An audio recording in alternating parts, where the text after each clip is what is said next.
আজকে আমাদের আলোচনার বিষয় হলো দ্য কনসেপ্ট অফ পাওয়ার বা শক্তি কি।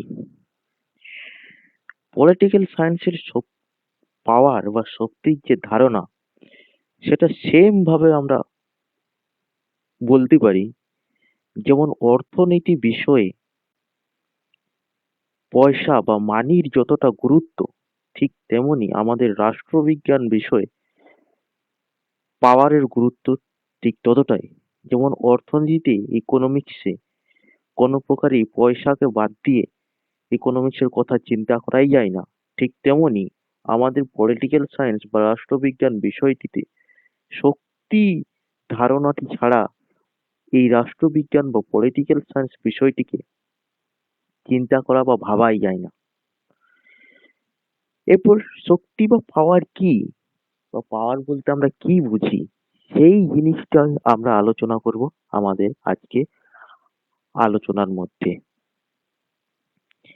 Power is the central concept of political science.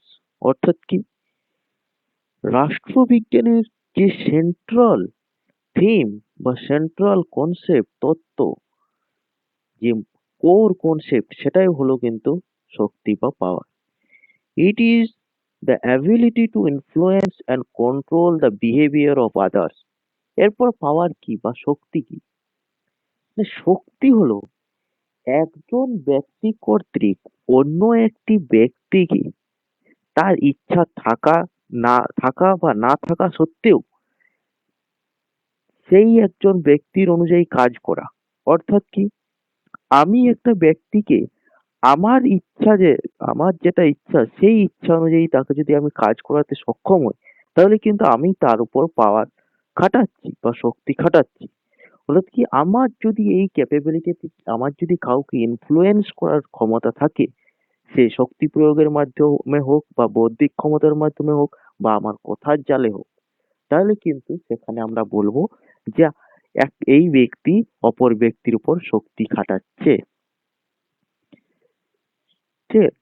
It is often said that the concept of power holds the same status in the realm of political science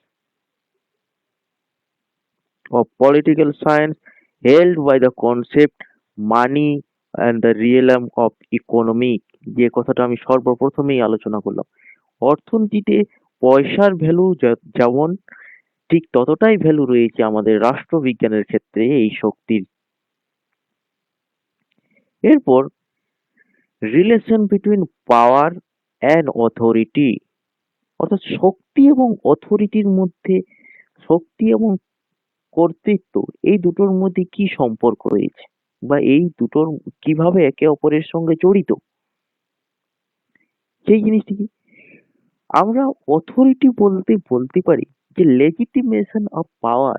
এখানে লেখা আছে authority means power plus legitimacy. অর্থাৎ আমি যদি আমার স্বইচ্ছায় বা আমার ইচ্ছা থাকা আমার নিজের স্বেচ্ছাতে আমার ওপর শাসন করার ক্ষমতা একজনের হাতে অর্পণ করি, সেই জিনিস সে জিনিসটাকে তখন আমরা বলবো যে এটা হচ্ছে অথরিটি বা কর্তৃত্ব। মানে আমি নিজের স্বেচ্ছায় বা আমি নিজের মন অনুযায়ী একজনকে আমার উপরে শাসন করার ক্ষমতা দিয়েছি, বা আমি স্বেচ্ছায় তার অনুগত হয়ে কাজ করব, এই চুক্তিতে আমি স্বাক্ষর করি। তাহলে সেই যে সময় আমরা বলবো এটা হচ্ছে লেজিটিমেসি, অর্থাৎ শক্তির বৈধীকরণ। কিন্তু পাওয়ার কাকে বলবো তাহলে? পাওয়ার কথার অর্থ হচ্ছে যখন এক ব্যক্তি অপর ব্যক্তির ইচ্ছা না থাকা সত্ত্বেও সেই ব্যক্তির উপর ক্ষমতা খাটাবে। অর্থাৎ সেই ব্যক্তিকে নিজের নিজের আহ, কথা অনুযায়ী কাজ করতে বাধ্য করবে। সে তাকে ভয় দেখিয়েই হোক, ভায়োলেন্সের মাধ্যমেই হোক, যেভাবেই হোক।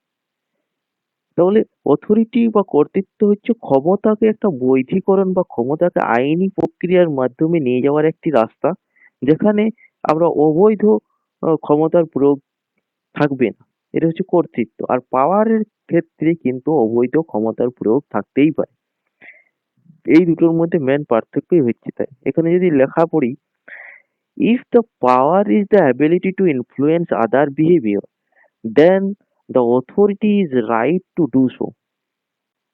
ঠিক আছে, যে জিনিসটা আমি বললাম, authority and power are intrinsically interlinked, অর্থাৎ অথরিটি এবং পাওয়ার একে অপরের সঙ্গে অন্তর্নিহিতভাবে কিন্তু জড়িত রয়েছে। Authority is rarely exercised in the absence of power, and power is always implies some amount of authority. অর্থাৎ যেখানে শক্তি থাকবে, যেখানে পাওয়ার থাকবে সেখানে অথরিটি থাকবে, যেখানে অথরিটি থাকবে সেখানেই পাওয়ার থাকবে। এই দুটো পরস্পরের সঙ্গে অন্তর্নিহিতভাবে মিলিত। একটা অপরটা এক এক অথরিটি পাওয়ার ছাড়া থাকবে না, এবং পাওয়ার পাওয়ার অথরিটি ছাড়া থাকতেই পারে, কিন্তু অথরিটি কখনো পাওয়ার ছাড়া থাকবে না। অর্থাৎ কি, একটা ব্যক্তি আরেকজনকে দেবে নিজের উপর শাসন করার ক্ষমতা, যে তুমি আমার উপর শাসন করার ক্ষমতা আমি তোমাকে দিচ্ছি, ভোগ করতে পারো। সেখানে তো পাওয়ার থাকবেই। সে যে শাসন করার ক্ষমতা ভোগ করবে সে তো তার উপর পাওয়ার খাটাবেই, তার উপর শক্তি খাটাবেই। আমরা ভোট দানের মাধ্যমে একজন আমাদের সরকার চয়ন করি, আমরা তো তাকে আমাদের জনগণের কল্যাণ সাধনের জন্য আমার উপর শাসন করার ক্ষমতা আমাদের সরকারকে দান করছি। তাহলে সরকার যখন আমার উপর শাসন করবে, সেই ক্ষেত্রে তো সে আমার উপর শক্তি খাটাচ্ছে। তাহলে এই যে অথরিটির সম্পর্ক, অথরিটি কিন্তু পাওয়ার ছাড়া থাকতেই পারে না। এটাই বলা হয়েছে পাওয়ারের কনসেপ্টে। Max Weber considered authority as a form of power, a legitimate power. Max Weber বলে একজন তাত্ত্বিক ছিলেন। কি বলেছেন তিনি? Consider authority as a form of power. অথরিটিটাকেও একটা শক্তির একটা ফর্ম বলে তুলনা করেছে, যে ফর্মটা কি লেজিটিমেট, অর্থাৎ আইন দ্বারা বৈধীকরণ। এটা একটা বৈধ পাওয়ারের কথা বলেছে। এখানে যদি দেখি, অথরিটি মিনস কি, power plus legitimacy equal to authority. এবার পাওয়ার এবং অথরিটির মধ্যে কিছু পার্থক্য রয়েছে, যেগুলো একে একে দেখে নেওয়া যাক। ইট is the ability to influence, অর্থাৎ কাউকে ইনফ্লুয়েন্স করার ক্ষমতা। সে কথার জালেই হোক, সে নিজের ভায়োলেন্স প্রয়োগ করেই হোক, যেভাবেই হোক। It is form of constitutional power. Authority কি একটা কনস্টিটিউশনাল পাওয়ার। আমাদের যে কনস্টিটিউশন রচনা করা হয়েছে, সেখানে আমরা সবাই মিলিত হয়ে একটা বৈধ লিপি, কনস্টিটিউশন অর্থাৎ কি, একটা বৈধতাযুক্ত লিপি, যেখানে আমরা আমাদের উপর কিভাবে শাসন করা হবে সেইটাই লিপিবদ্ধ করা রয়েছে একটা পুস্তকে, ঠিক কিনা? তাহলে আমাদের সহমতির দ্বারাই আমাদেরকে শাসন করার যে ক্ষমতা, সেইটাই হচ্ছে কনস্টিটিউশনাল পাওয়ার বা authority.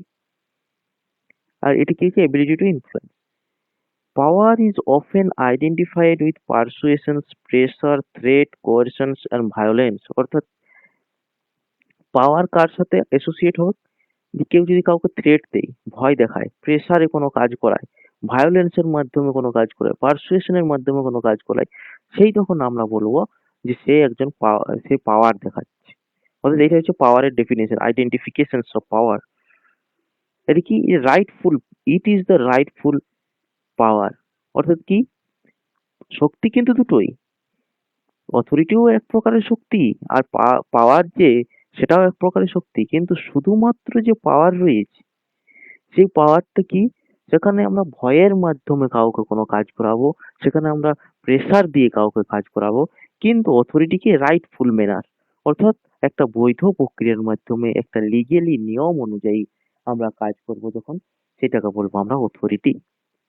Constitutional overtone is absent. পাওয়ারের ক্ষেত্রে কিন্তু কনস্টিটিউশনাল ওভারটোন থাকবে না, যে একটা সহমতি, সেই সহমতি কিন্তু থাকবে না পাওয়ারের ক্ষেত্রে। অথরিটির ক্ষেত্রে কিন্তু সহমতি মাস্ট, অর্থাৎ সহমতি ছাড়া কিন্তু অথরিটি থাকবে না বা কর্তৃত্ব খাটানো যাবে না। এরপর ছিল conventional view of power. Conventional ভিউর তাত্ত্বিকদের মধ্যে কি, power is considered as a domination. Conventional তাত্ত্বিকরা বলেছেন যে পাওয়ার হলো একটা ডমিনেট। কেউ কারো উপর যখন ডমিনেট করবে, একজন ব্যক্তি আরেকটা ব্যক্তির অনিচ্ছা থাকা সত্ত্বেও তার উপর যখন শাসন করবে, সেটাই হচ্ছে পাওয়ার। রবার্ট ডাহাল বলে একজন বিখ্যাত চিন্তাবিদ ছিলেন, তিনি বলেছেন, it is the ability to get things done by others even against their will.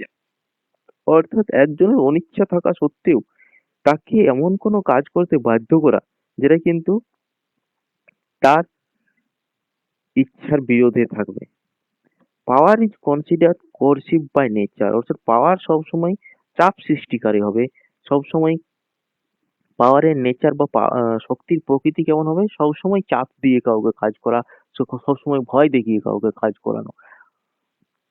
এ হচ্ছে কনভেনশনাল ভিউ অফ পাওয়ার, তাত্ত্বিকদের মতে এগুলো হচ্ছে কনভেনশনাল। এরপর কি এসছে? এবার এসছে non conventional view of power. Non conventional তাত্ত্বিকদের মতে কি? According to Hannah Arendt, non conventional তাত্ত্বিকদের মধ্যে একজন বিখ্যাত তাত্ত্বিক ছিলেন হান্না আরেন্ট। কি বলেছেন তিনি? Political power does not mean কোর্শন,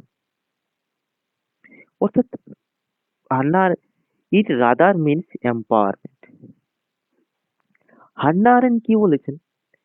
Hannah aren't বলতে চেয়েছেন যে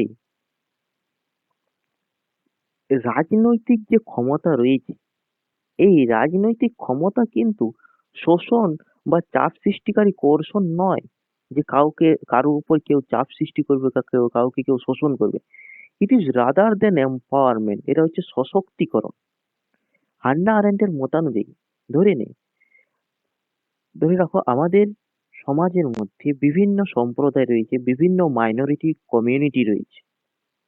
এরপর সেই মাইনরিটি কমিউনিটিকে যখন আমরা নির্বাচনে দাঁড়ানোর অধিকার দিচ্ছি, নির্বাচনে অংশগ্রহণ করার সুযোগ দিচ্ছি, এবং একটা মাইনরিটি সম্প্রদায় থেকে যখন একজন এমএলএ বা এমপি উঠে আসছে, তখন তার ফার্স্ট প্রায়োরিটি কি থাকবে? সে কি কারো ওপর ডমিনেট করতে যাবে? কখনোই ডমিনেট করতে যাবে না। সে কি চেষ্টা করবে? সে চেষ্টা করবে যাতে তাদের যে সংস্কৃতি, তাদের যে ভাষা, তাদের যে রীতিনীতি, সেটা কিভাবে রক্ষা করতে পারা যায়, সেই জিনিসটাই সে সর্বপ্রথম করতে চায়। ঠিক আছে?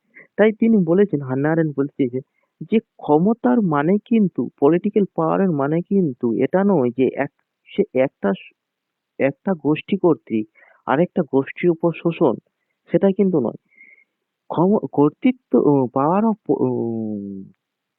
পলিটিক্যাল পাওয়ারের অর্থ হলো একজন মাইনরিটি সম্প্রদায়ের ব্যক্তিকে যদি একটা পলিটিক্যাল পাওয়ার দেওয়া হয়, তাহলে সে কিভাবে নিজের সম্প্রদায়ের মানুষদের সশক্তিকরণ করা যায় সেই ব্যাপারে ভাববে, এবং একটা সশক্তিকরণ, এটা কোর্সন নয়, বরং এটা হচ্ছে একটা সশক্তিকরণের প্রক্রিয়া হয়, এম্পাওয়ারমেন্ট করার প্রক্রিয়া। হ্যান্না আরেন্টের মধ্যেই তাই। Steve Lucas in his book power A radical view has given the three faces dimensions of power. Steven locus বলে একজন তাত্ত্বিক ছিলেন, তিনি তিনটা ভিউ দিয়েছিলেন পাওয়ারের, অর্থাৎ সশক্তিকরণের। একটা কি ছিল? ডিসিশন মেকিং পাওয়ার, অর্থাৎ ডিসিশন কিভাবে তৈরি নেবে মানুষ।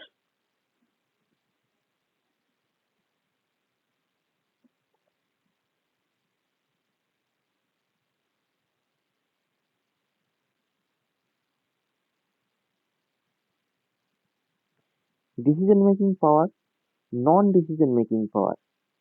ডিসিশন মেকিং পাওয়ারের মধ্যে কোনগুলো পড়ে? যেমন সরকার কোনো পলিসি গঠনের সিদ্ধান্ত নিল যে আমি এই পলিসিটা ইমপ্লিমেন্ট করব, সেই পলিসি গঠনের সিদ্ধান্ত নিল যে আমরা একটা কোনো পলিসি গ্রহণ করব, সেটা হয়তো কোনো কারু সপক্ষেও হতে পারে, কারো বিপক্ষেও হতে পারে। তো এইটা হচ্ছে ডিসিশন মেকিং। আরেকটা কি? এজেন্ডা সেটিং, কিছু একটা এজেন্ডা তৈরি করলো, যে আনকনস মানে একটা কনসিয়াস বোধ থাকবে না, এজেন্ডা কিছু তৈরি করবে, সেই এজেন্ডা অনুযায়ী মানুষ সেই পথে চালিত হবে। হয়তো কোনো যদি কোনো নন ডিসিশন মেকিং পাওয়ারের মধ্যে কোনো কোথাও কোনো দাঙ্গা বা কিছু দাঙ্গা বা উস্কানিমূলক বার্তা দিয়ে দিল, কোনো একটা এজেন্ডা সেটিং, এজেন্ডা প্রক্রিয়া তৈরি করলো, সেক্ষেত্রেও কিন্তু ডিসিশন মেকিং প্রসেসকে ইনফ্লুয়েন্স করা যায়। আর এটা কি? শেপিং ডিজায়ার বা সিক্রেটিভ ইনসাইড এ স্পেস। শেপিং ডিজায়ার অর্থাৎ কি? একটা মানুষ কি চায়, অর্থাৎ সাধারণ জনগণ কি চায়, সেই তার চাওয়াটাকেও কিন্তু ইনফ্লুয়েন্স করে কে? সরকার। অর্থাৎ একটা সাধারণ জনগণ কি চায়? ভালো একটা লাইফ চাই, যেখানে ভালোভাবে সে খেতে পাবে, ইকোনমিক্যাল দিক দিয়ে নিজের পায়ে দাঁড়াতে পারবে, চাকরি পাবে, গভর্নমেন্ট জব পাবে, ইকোনমিক্যাল ফ্যাক্টরি আসবে, বিভিন্ন কলকারখানা আসবে যেখানে কাজ করতে পারবে, নিজের উম ভালো গাড়ি, ভালো বাড়ি হবে। তো এটা হচ্ছে সবাই চায়। কিন্তু পলিটিশিয়ানরা এইভাবে মাইন্ডটাকে কন্ট্রোল করে, যেখানে ইউথ সম্প্রদায় বা ভারতের যুব সমাজ, তারা হিন্দু, মুসলিম এইসব আলাদা রকম ডিজায়ার, যেটা তাদের আসল ইচ্ছা, সেই ইচ্ছাটাকে বাইপাস করে, যেটা তারা চায়, যেভাবে ভোট ব্যাংক তারা ক্রিয়েট করতে চায়, সেইভাবে একটা মানুষের, অর্থাৎ ইউথের মনের মধ্যে, যুবকদের মনের মধ্যে একটা বিদ্বেষ পূর্ণ ভাবনা তৈরি করে দেয়, যেখানে তাদের যে আসল চাহিদাগুলো, সেই কথাগুলো ভুলে পড়ে তারা, যেগুলো কোনো প্রয়োজনই নেই, সেই এইগুলোর জন্য মাথা ঘামায়, এবং এইভাবে নিজেদের ইচ্ছাটাকে আলাদা রকম ভাবে পরিচালিত করে। ডেফিনেশনস অফ পাওয়ার। এবার আসছি ডেফিনেশন অফ পাওয়ার, কে কিভাবে পাওয়ারকে সংজ্ঞায়িত করেছেন। হ্যান্স মর্গেনথাউ কি বলেছেন, the power of a man over the minds and the actions of other man. অর্থাৎ একজন ব্যক্তির দ্বারা অন্য ব্যক্তির মাইন্ডকে কন্ট্রোল করে এবং তার অ্যাকশনকে কন্ট্রোল করে একজন ব্যক্তি কর্তৃক অন্য ব্যক্তিকে তার কথা অনুযায়ী কাজ করানোই হচ্ছে পাওয়ার। ম্যাক্স ওয়েবার কি বলছেন, power is the ability to exercise one's will over other. মানে একজনের ইচ্ছা অন্যজনের উপর চাপিয়ে সেই অনুযায়ী কাজ করানোই হচ্ছে পাওয়ার। এটা হচ্ছে ম্যাক্স ওয়েবার বলেছিলেন। লর্ড অ্যাক্টন, লর্ড অ্যাক্টন একজন ফেমাস থিঙ্কার ছিলেন পাওয়ারে। তিনি কি বলেন, পাওয়ার ট্রেডস কারাপ্ট, অ্যাবসোলুট পাওয়ার কারাপ্টস অ্যাবসোলুটলি। অর্থাৎ কি, লর্ড অ্যাক্টন বলেছেন যে যেখানে অ্যাবসোলুট পাওয়ার থাকবে, যদি কাউকে অ্যাবসোলুট পাওয়ার দিয়ে দেওয়া হয় যে তার উপর কেউ থাকবে না, সেক্ষেত্রে কিন্তু কারাপশন হবেই হবে, সেক্ষেত্রে দুর্নীতি হবেই হবে। একজনই যদি সর্বে সর্বা হয়ে ওঠে, যে তার এগেনস্টে কাউকে কিছু বলা যাবে না, তাহলে সে তার যেটা ইচ্ছা, সে নিজের ইচ্ছা অনুযায়ী তো কাজ করবে। আমার যে পলিটিক্যাল পার্টিগুলো রয়েছে, তাদের যদি আমরা ভোট দানের মাধ্যমে তাদেরকে যদি আমরা ক্ষমতা থেকে না সরাতে পারি, বা তাদের বিরুদ্ধেই যদি না বলতে পারি, তাহলে তারা তো কারাপশন করবেই। তাদের যত নেতা মন্ত্রী রয়েছে, মোনার্কিক ব্যবস্থায় রাজা তো কারাপশন করবেই, ঠিক কিনা?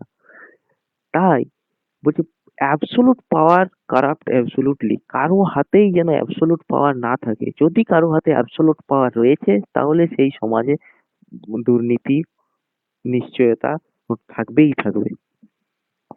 পিয়ারসন বলে একজন বিখ্যাত তাত্ত্বিক কি বলেছিলেন, যে power resides in the society as a whole, not as a singular individual or a small group of powerful elite. Pearson বলেছেন, এই শক্তির যে ধারণা, এটা কিন্তু কোনো একজনের দ্বারা কন্ট্রোল হয় না। পিয়ারসন কি বলেছেন, এই শক্তি একটা সোসাইটির মধ্যে বিরাজমান থাকে। অর্থাৎ কি, যখন সবাই একসঙ্গে জড়ো হয়, যখন সবাই একসঙ্গে একত্রিত হয়, তখন কিন্তু শক্তিও আসে। যেমন কোনো কোনো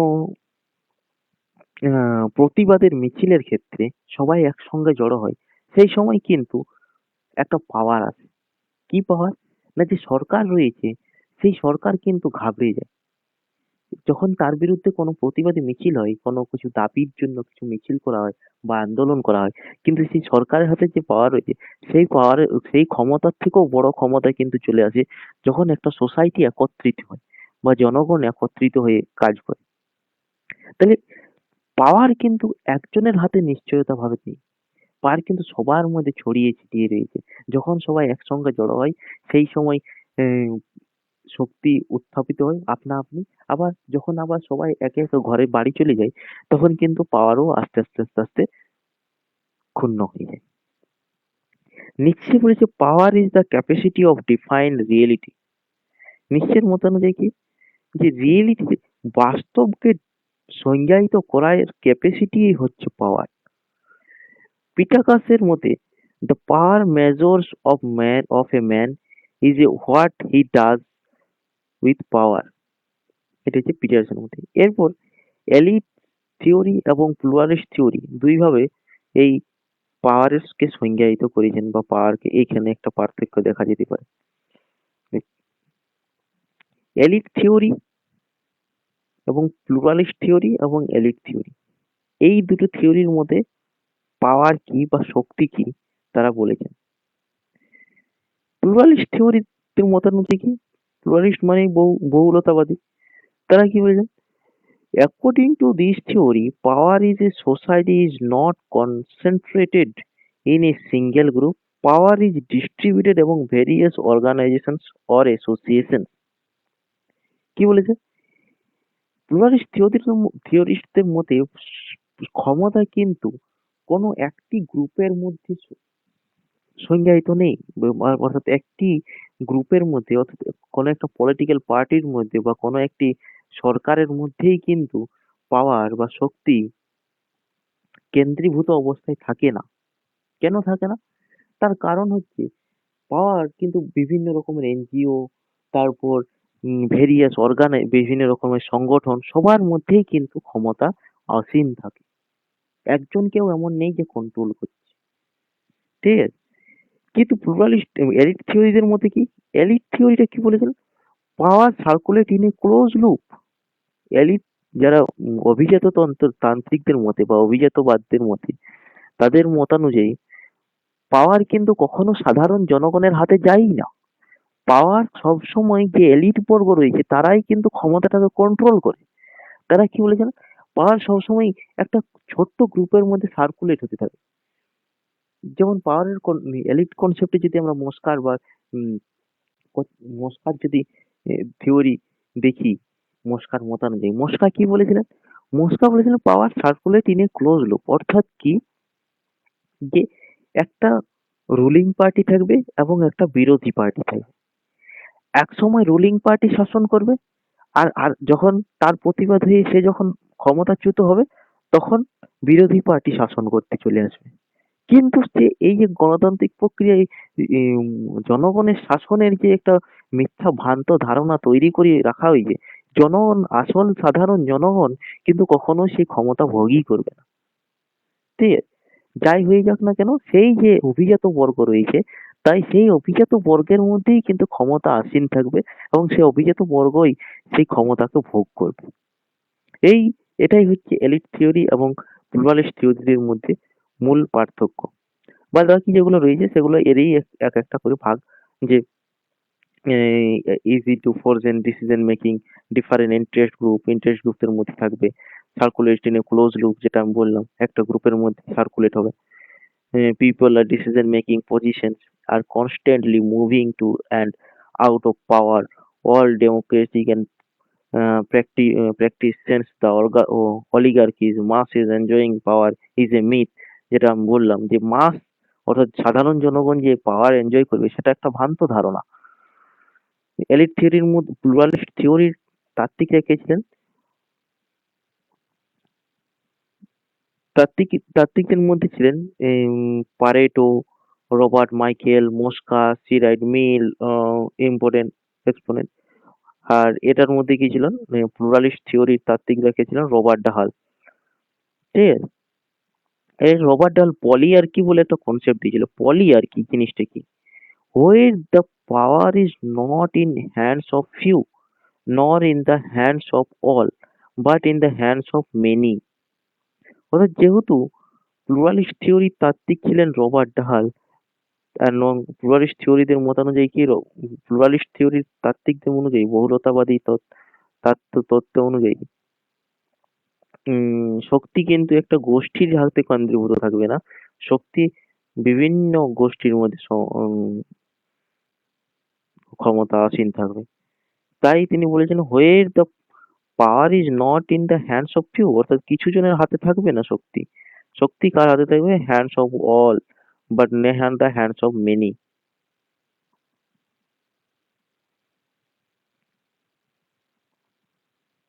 এবার হচ্ছে Marxist theory of power. Marxist theory বা মার্ক্সবাদী তাত্ত্বিকদের মধ্যে পাওয়ার কি? মার্ক্সবাদ, যেটা আমি আগের ক্লাসেও বলেছিলাম, মার্ক্সের যেখানেই আমরা নাম শুনবো সেখানেই কিন্তু আমরা ইকোনমিক্যাল দিকটি তুলে আনবো। তাই কার্ল মার্কস বিখ্যাত তাত্ত্বিক যেমন বলেছিলেন, দুইটো শ্রেণী থাকবে, বুর্জোয়া আর পুঁজিপতি, এবং তাদের মধ্যে অর্থনৈতিক লড়াই চলবে ক্ষমতার। তাই মার্ক্সবাদী তাত্ত্বিকদের মধ্যে ক্ষমতাই হচ্ছে মার্ক্সবাদী তাত্ত্বিকরা কি বলতে চেয়েছেন, যে যার হাতে ইকোনমিক পাওয়ার থাকবে তার হাতেই পলিটিক্যাল পাওয়ারও থাকবে বা ক্ষমতাও থাকবে। অর্থাৎ যে ইকোনমিক্যাল স্ট্রাকচারটাকে কন্ট্রোল করবে, অর্থাৎ বুর্জোয়া শ্রেণী বা পুঁজিপতি শ্রেণী, সেই কিন্তু ক্ষমতায়ও আসীন হবে।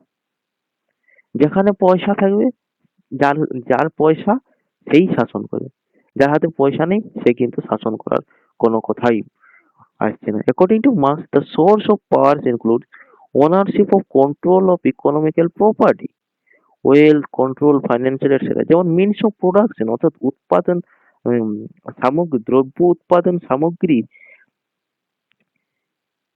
যেগুলো দ্রব্য উৎপাদন সামগ্রী, অর্থাৎ যেমন কলকারখানা, বিভিন্ন ন্যাচারাল রিসোর্সেস রয়েছে, সেই যে রিসোর্সেস গুলো, সেই রিসোর্সেস গুলোর কন্ট্রোল যার হাতে থাকবে সেই ক্ষমতা ভোগ করবে।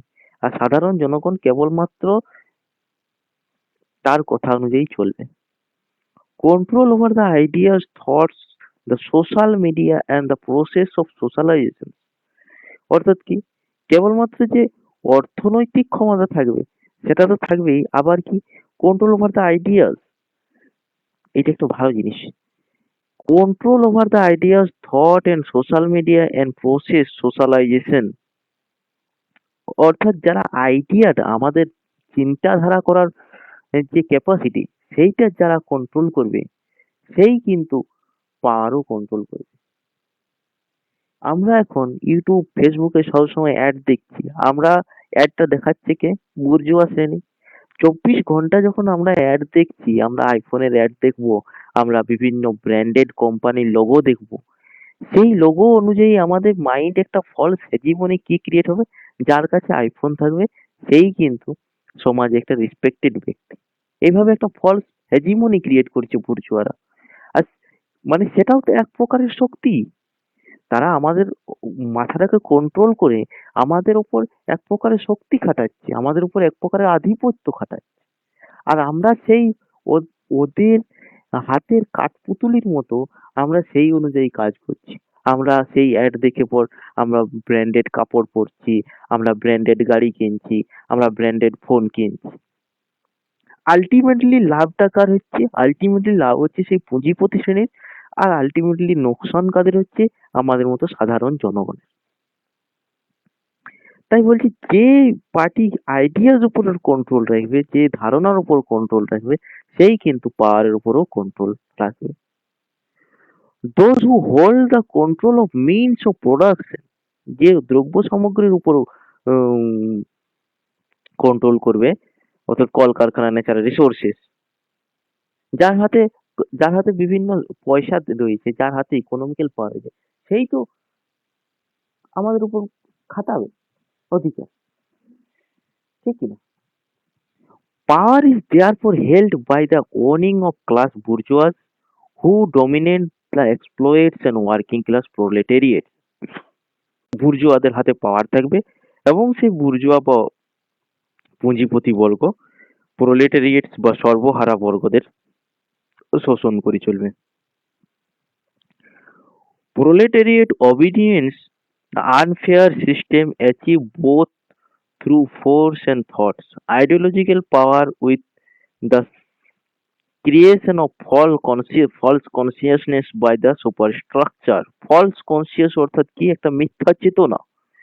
এই যে বুর্জোয়া বর্গ সাধারণ জনগণের মধ্যে একটা মিথ্যা চেতনা তৈরি করে দিচ্ছে এবং এইভাবেই একটা কাঠামো গড়ে তুলছে। সুপারস্ট্রাকচার মানে হচ্ছে কাঠামো।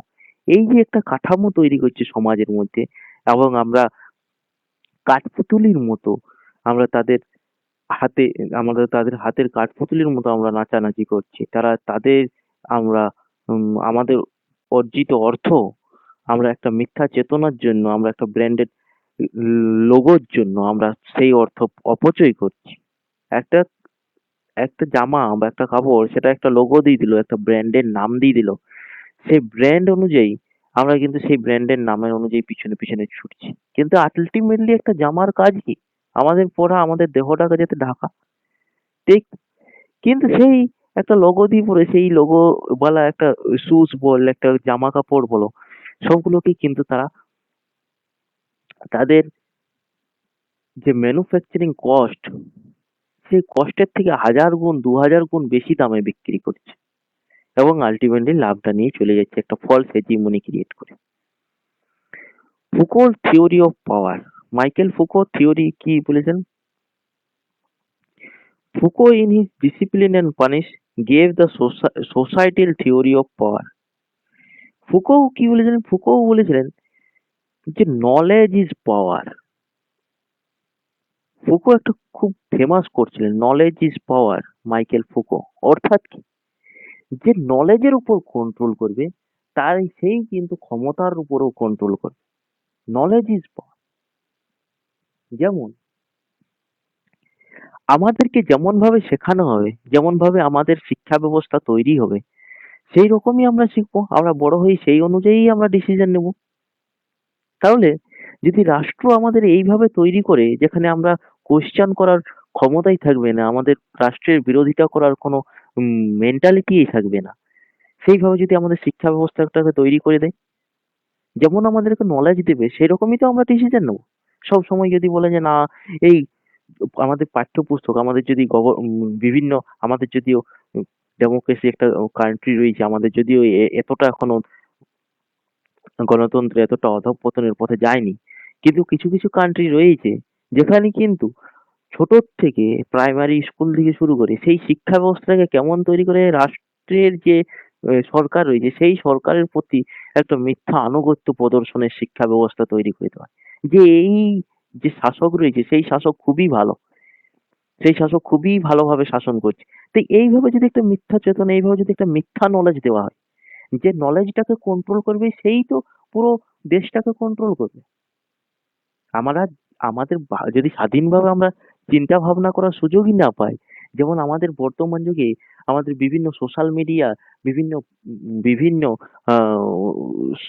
সোশ্যাল মিডিয়া হ্যান্ডেল রয়েছে, সোশ্যাল মিডিয়ার বিভিন্ন পলিটিক্যাল পার্টির একটা পিয়ার রিভিউ টিম রয়েছে, যারা কি করে তারা সবসময় তাদের পলিটিক্যাল পার্টির একটা প্ররোচনা করতে থাকে। আর সেই প্ররোচনাগুলো আমাদের ইউটিউবের অ্যালগরিদমের মাধ্যমে আমরা কিন্তু সবসময় সেই ইউটিউব শর্টস এর মাধ্যমে, রিলস এর মাধ্যমে সেই আহ, প্ররোচনামূলক তথ্যগুলো আমরা স্ক্রোল করে করে করে করে দেখে যাচ্ছি। এই স্ক্রল করে করে যে আমরা যে দেখে যাচ্ছি তার জন্য কি হচ্ছে, আমাদের মনে একটা একটা মিথ্যা নলেজ প্রচার করে দেওয়া হচ্ছে। ঠিক আছে? একটা সরকার বা গভর্নমেন্ট আমাদের মাথার মধ্যে এমনভাবে একটা মিথ্যা নলেজ দিচ্ছে এবং সেই মিথ্যা নলেজের মাধ্যমেই আমরা নিজেদের ডিসিশন মেকিং ক্ষমতা আমরা হারিয়ে ফেলছি। তাই মাইকেল ফুকো বলেছিলেন যেখানে নলেজের উপর কন্ট্রোল থাকবে সেখানেই কিন্তু পাওয়ারের উপর কন্ট্রোল থাকবে। His theory of power unconventional nature according to Foucault, power is everywhere. তিনি কি বলেছেন? পাওয়ার কিন্তু সব জায়গায় রয়েছে, কোনো একটি জায়গার মধ্যে কেন্দ্রীভূত নেই।